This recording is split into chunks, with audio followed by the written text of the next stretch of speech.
வணக்கம் நண்பர்களே, நான் உங்கள் மியூசிக் டீச்சர் பாபு. கடந்த வீடியோவில் நம்ம நோட் வேல்யூ அதை எப்படி பயன்படுத்துகிறோம் அப்படின்ற பற்றி பார்த்தோம். இன்றைக்கி நம்ம அதனுடைய ஈக்குவலான ரெஸ்ட்டை பற்றி பார்க்க போகிறோம். Rest means silence.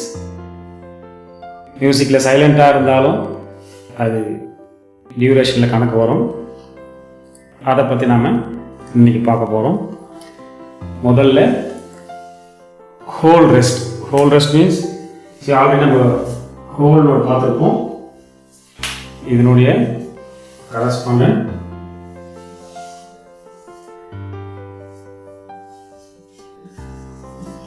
ரெஸ்ட் வந்துட்டு இப்படி இருக்க போகுது. அடுத்து half note.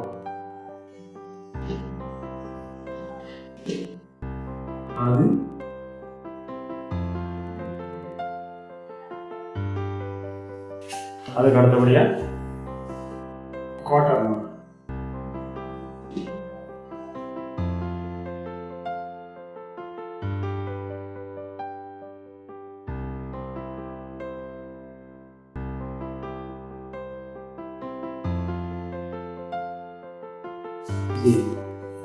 Whole note 4 count. அதே மாதிரி ஹோல் ரெஸ்ட்டும் 4 கவுண்ட். அடுத்து ஹாஃப் நோட் 2 கவுண்ட்ஸ். அதனுடைய ரெஸ்ட்டும் 2 கவுண்ட்ஸ். Quarter note 1 count. அதனுடைய ரெஸ்ட்டும் 1 கவுண்ட்.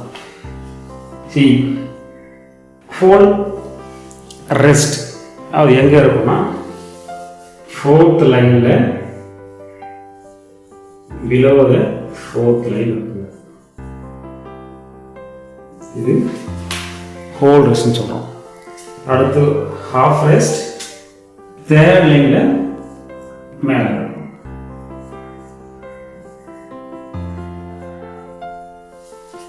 அடுத்து குவார்ட்டர் ரெஸ்ட். குவார்ட்டர் ரெஸ்ட் எப்படி எழுத போகிறோம்? ஒரு Z போடுறோம், அதில் ஒரு சியை ஆட் பண்ணிடுறோம். குவார்ட்டர் ரெஸ்ட் வந்துடும்.